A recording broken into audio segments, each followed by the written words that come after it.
আসসালামু আলাইকুম ওয়া রাহমাতুল্লাহ। বিপদ যত বড়ই হোক এবং যত বড় দুশ্চিন্তাই থাকুক না কেন, আজকের এই ভিডিওতে বলা দোয়াগুলো পাঠ করলে সকল বিপদ আপদ আল্লাহ রাব্বুল আলামিন দূর করে দিবেন। কারণ বিপদ দূর করার মালিক একমাত্র আল্লাহ তাআলা। তাই আজকের ভিডিওতে আপনাদেরকে জানাবো যাবতীয় বিপদ আপদ বালা মুসিবত থেকে বাঁচার জন্য রাসূল সাল্লাল্লাহু আলাইহি ওয়াসাল্লামের দেওয়া 5টি দোয়ার আমল সম্পর্কে। তাই ধৈর্য ধরে ভিডিওটি শেষ পর্যন্ত দেখার জন্য অনুরোধ রইল। দর্শক, যাবতীয় বিপদ আপদ বালা মুসিবত থেকে দেশ, জাতি ও বিশ্ববাসীকে রক্ষা করার জন্য আল্লাহর রাসূল সাল্লাল্লাহু আলাইহি ওয়াসাল্লামের শিখানো বিশেষ কিছু দোয়া পড়ে আমাদেরকে আমল করতে হবে।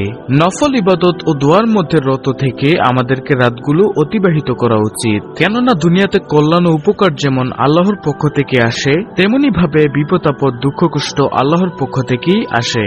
যদি আমরা রাসূলের শিখানো পদ্ধতি অনুযায়ী দোয়া পাঠ করে আমল করতে পারি, তাহলে আল্লাহ তাআলা আমাদের সকল বিপদ আপদ দুঃখ কষ্ট দুশ্চিন্তা দূর করে দিবেন ইনশাআল্লাহ, কোনো সন্দেহ নেই। আল্লাহ রাব্বুল আলামিন বলেন, আর যে কেউ আল্লাহকে ভয় করবে, আল্লাহ তাআলা তার সমস্ত সমস্যা থেকে উত্তরণের পথ বের করে দিবেন।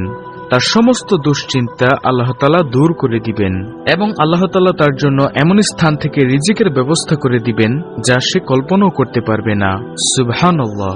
আর যে ব্যক্তি আল্লাহর উপর ভরসা করবে, তার জন্য তিনিই যথেষ্ট হবেন। নিশ্চয়ই আল্লাহ তাআলা তার সমস্ত ইচ্ছা পূরণ করবেনই। সুবহানাল্লাহ, আল্লাহু আকবার। সূরা আত-তালাক আয়াত নম্বর 2 থেকে 3। প্রিয় দর্শক, বিপদ আপদ দুঃখ কষ্ট বালা মুসিবত থেকে রক্ষা পাওয়ার বিশেষ কিছু আমল রয়েছে। প্রথমত আমাদেরকে সেই আমলগুলো করতে হবে, তারপরে রাসূল সাল্লাল্লাহু আলাইহি ওয়াসাল্লামের শিখানো সেই 5টি দোয়ার আমল করতে হবে। রাসূল সাল্লাল্লাহু আলাইহি ওয়াসাল্লাম বলেন, যে ব্যক্তি দুনিয়ার কোনো মানুষকে সহযোগিতা করে বিপদ দূর করবে, মহান রব্বুল আলামিন তাকে কিয়ামতের দিনের বিপদ থেকে রক্ষা করবেন। সুবহানাল্লাহ। তিরমিজি শরীফ হাদিস নম্বর 2945। অন্য এক হাদিসে বলা হয়েছে, সাদ রাদিয়াল্লাহু তাআলা আনহু বলেন, আমি নবীজি সাল্লাল্লাহু আলাইহি ওয়াসাল্লামকে প্রশ্ন করলাম, হে আল্লাহর রাসূল সাল্লাল্লাহু আলাইহি ওয়াসাল্লাম, মানুষের মাঝে কার বিপদের পরীক্ষা সবচেয়ে বেশি কঠিন হয়? তখন রাসূল সাল্লাল্লাহু আলাইহি ওয়াসাল্লাম বললেন, নবীদের বিপদের পরীক্ষা সবচাইতে কঠিন হয়। তারপরে যারা নেককার তাদের বিপদের পরীক্ষা সবচেয়ে কঠিন হয়। তারপর রাসূল সাল্লাল্লাহু আলাইহি ওয়াসাল্লাম বললেন, মানুষকে তার দ্বীনদারিতার অনুপাতে পরীক্ষা করা হয়। অর্থাৎ তুলনামূলকভাবে যে ব্যক্তি বেশি ধার্মিক, তার পরীক্ষা তত কঠিন হয়ে থাকে। যেমন আইয়ুব আলাইহিস সালাম, ইব্রাহিম আলাইহিস সালাম, তারা ধর্মের ক্ষেত্রে অনেক বেশি অনুসারী ছিল, তাই তাদের পরীক্ষাও অনেক কঠিনভাবে করা হয়েছিল। হযরত আইয়ুব আলাইহিস সালাম 70 বছর যাবত রাজত্ব করেছিলেন, কোনো দুঃখ কষ্ট তার ছিল না। এমনকি এক ঝাঁক স্বর্ণের ফড়িং তার কাছে আল্লাহ তাআলা পাঠিয়েছিলেন। অজস্র নিয়ামত আল্লাহ তাআলা তাকে দান করেছিলেন, তাই তার পরীক্ষাও অনেক কঠিন হয়েছিল। এমনকি 18 বছর পর্যন্ত সে বিছানা থেকে উঠতে পারেনি, কারণ তার শরীর পোকায় খেয়ে ফেলেছিল। তারপরও তিনি আল্লাহর শুকরিয়া সব সময় আদায় করতেন, কখনোই আল্লাহর নাফরমানি করেনি, বরং অসুস্থ থাকা অবস্থায় আরো বেশি বেশি আল্লাহর শুকরিয়া আদায় করেছিল।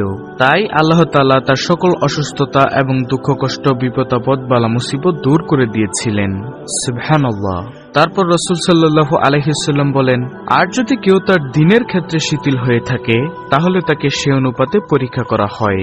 অতএব বান্দার উপর বিপদ আপদ লেগে থাকা এটা স্বাভাবিক বিষয়, কারণ বিপদ আপদ দুঃখ কষ্ট আল্লাহর পক্ষ থেকেই আসে। আল্লাহ তার বান্দাদের পরীক্ষা করেন এসবের মাধ্যমে। বিপদ আপদ দুঃখ কষ্টে থাকার পরেও যে ব্যক্তি আল্লাহর উপর ভরসা করে, আল্লাহ তাআলা তার সকল বিপদ আপদ দুঃখ কষ্ট দূর করে দেন। সুবহানাল্লাহ। অবশেষে তাকে এমন অবস্থায় ছেড়ে দেন যে সে জমিনে চলাফেরা করে অথচ তার কোনো গুনাহই থাকে না। সুবহানাল্লাহ, আল্লাহু আকবার।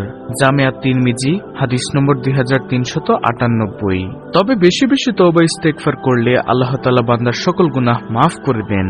যে ব্যক্তি তওবা করে ঈমান আনে এবং সৎকর্ম করে, আল্লাহ তাআলা তাদের গুনাহসমূহ নেকি দ্বারা পরিবর্তন করে দেন। সুবহানাল্লাহ। সূরা আল ফুরকান আয়াত নম্বর 70। দর্শক, বিপদ আপদ বালা মুসিবত দুশ্চিন্তা এবং সমস্ত পেরেশানি থেকে মুক্তি পাওয়ার বিশেষ একটি আমল হচ্ছে বেশি বেশি তওবা ইস্তেগফার পাঠ করা। ইবনে আব্বাস রাদিয়াল্লাহু তাআলা আনহু থেকে বর্ণিত, তিনি বলেন, রাসূল সাল্লাল্লাহু আলাইহি ওয়াসাল্লাম বলেছেন, যে ব্যক্তি বেশি বেশি তওবা ইস্তেগফার পাঠ করবে, আল্লাহ তাআলা তার সমস্ত সমস্যা থেকে উত্তরণের পথ বের করে দিবেন এবং তার সমস্ত বিপদ আপদ দুশ্চিন্তা দূর করে দিবেন এবং আল্লাহ পাক রব্বুল আলামিন এমন জায়গা থেকে তার রিজিকের ব্যবস্থা করে দিবেন যে যা সে কল্পনাও করতে পারবে না। অর্থাৎ অকল্পনীয় উৎস থেকে গায়বী ভাবে আল্লাহ তাআলা তার রিজিকের ব্যবস্থা করে দিবেন। সুবহানাল্লাহ, আল্লাহু আকবার। সুনানে আবু দাউদ হাদিস নম্বর 1518। সুপ্রিয় ইসলামের আলোর দর্শক মণ্ডলী, এতক্ষণ আপনি জানলেন বিপদ আপদ থেকে বাঁচার জন্য কিছু নিয়ম নীতি আমল সম্পর্কে। এখন আমি আপনাদেরকে জানাবো বিপদ আপদ বালা মুসিবত থেকে বাঁচার জন্য রাসূল সাল্লাল্লাহু আলাইহি ওয়াসাল্লামের দেওয়া সেই 5টি দোয়া সম্পর্কে। আল্লাহর রাসূল সাল্লাল্লাহু আলাইহি ওয়াসাল্লাম যখনই কোনো কঠিন সমস্যা বা বিপদের সম্মুখীন হতেন তখনই তিনি আল্লাহর কাছে একান্তভাবে এই দোয়াগুলো পাঠ করে প্রার্থনা করতেন। দোয়াগুলো সংগ্রহ করা হলো ইসলামিক আমল ইউটিউব চ্যানেল থেকে। সর্বপ্রথম দোয়াটি হলো আউযু বিকালিমাতিল্লাহিত তাম্মাতি মিন গাদাবিহি ওয়া ইকাবিহি ওয়া শাররি ইবাদিহি ওয়া মিন হামাযাতিশ শায়াতিন ওয়া আন ইয়াহদুরুন। দোয়াটির অর্থ হলো, আমি আল্লাহ তাআলার পরিপূর্ণ বাক্যের মাধ্যমে তার ক্রোধ ও আযাব থেকে, তার বান্দার শত্রুতা থেকে এবং শয়তানের প্ররোচনা থেকে সুরক্ষার জন্য আল্লাহ তাআলার আশ্রয় প্রার্থনা করছি যেন তারা আমার কাছেই আসতে না পারে। দর্শক, বিপদ আপদ থেকে মুক্তি পাওয়ার জন্য রাসূল সাল্লাল্লাহু আলাইহি ওয়াসাল্লাম আরেকটি দোয়া পড়তেন, সেটি হলো আল্লাহুম্মা ইন্নী আউযু বিকা মিন জাহদিল বালাই ওয়া দারকিশ শাকাই ওয়া সুইল কাযাই ওয়া শামাতাতিল আ'দাই। দোয়াটির অর্থ হলো, হে আল্লাহ, আমি তোমার আশ্রয় প্রার্থনা করছি বিপদ আপদের দুর্বিষহ অসুবিধা থেকে, দুর্ভাগ্যের করাল গ্রাস থেকে, ভ্রান্ত সিদ্ধান্ত থেকে। বিপদ আপদ থেকে বাঁচার জন্য রাসূল সাল্লাল্লাহু আলাইহি ওয়াসাল্লাম সকাল সন্ধ্যায় আরেকটি দোয়া পড়তেন, সেটি হলো ইয়া হাইয়্যু ইয়া কাইয়্যুম বিরহমাতিকা ইয়া আস্তাগীস আসলিহ লি শানি কুল্লুহু ওয়া লা তাকিলনি ইলা নাফসি তরফাতা আইনি। অর্থ, হে চিরঞ্জীব, হে সৃষ্টিকুলের নিয়ন্ত্রক, আপনার রহমতের দোহাই দিয়ে আপনার কাছে সাহায্য প্রার্থনা করছি। আপনি আমার সকল বিষয় শুদ্ধ করে দিন, এক মুহূর্তের জন্য আপনি আমাকে আমার উপর ছেড়ে দিয়েন না। রাসূলুল্লাহ সাল্লাল্লাহু আলাইহি ওয়াসাল্লাম যখন দেখতেন কোনো মানুষ বিপদে বা সমস্যায় পড়েছেন তখন তিনি তাদের বিপদ আপদ থেকে মুক্তির জন্য দোয়া করতেন। হযরত ওমর রাদিয়াল্লাহু তাআলা আনহু বর্ণনা করেন, রাসূলুল্লাহ সাল্লাল্লাহু আলাইহি ওয়াসাল্লাম বলেছেন, কেউ বিপদগ্রস্ত লোক দেখলে এ দোয়া পড়বে। দোয়াটি হলো আলহামদুলিল্লাহিল্লাযী আফানি মিম্মা ইবতালাকা বিহি ওয়া ফাদ্দালানি আলা কাসীরিম মিম্মান খলাকা তাফদীলা। সব প্রশংসা আল্লাহর জন্য, যিনি তোমাকে বিপদাক্রান্ত করেছেন, তা থেকে আমাকে নিরাপদ রেখেছেন এবং আমাকে তিনি তার সৃষ্টি থেকে সৃষ্টির উপর শ্রেষ্ঠত্ব দান করেছেন।